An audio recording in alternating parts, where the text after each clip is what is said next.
The greater our illusion of control, the higher our level of anxiety. Can you relate to that?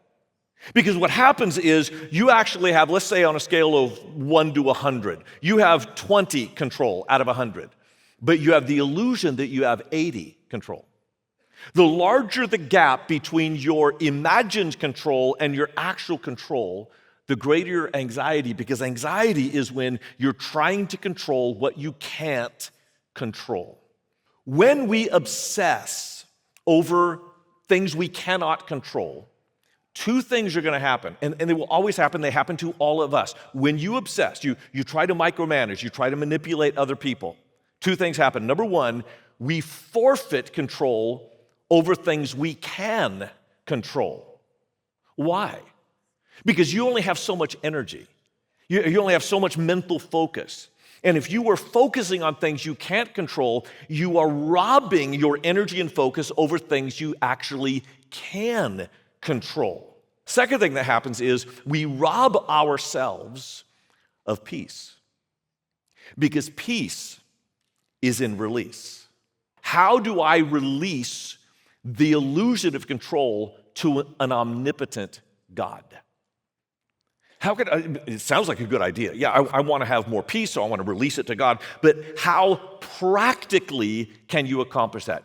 Jesus said to her, I am the resurrection and the life. The one who believes in me will live even though they die. And whoever lives by believing in me will never die. Do you believe this? So let me ask you, do you believe that? That the situation you're trying so desperately to manage, and you know you can't. You're obsessing over the details, trying to control and manipulate, and it's not working.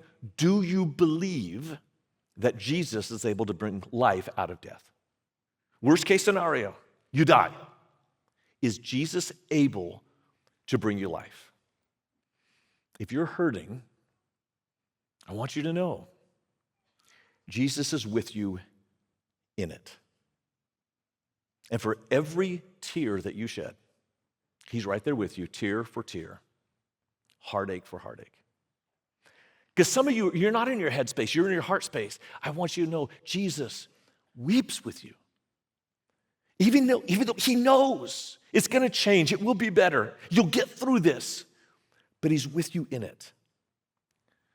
And part of releasing control is knowing, hey, you're not alone in this. You don't have to control everything because Jesus will control it for you. And while you're figuring it out, he's not an omnipotent God a billion miles away. He is the God who weeps with you right now. I want to ask you to take your hands and just make a fist. You did this earlier. Maybe you could name it again. Maybe it's a person that you're trying to control. Just put a name to it. Or a situation you're trying to control, or a job, or a business deal you're trying to control. Name it, and then release it. Because once you name it, you will realize, I cannot control this. Just give it to God. That's half the prayer. The other half of the prayer is to turn your hands over and ask God for the strength to grab a hold of what he has put in your control.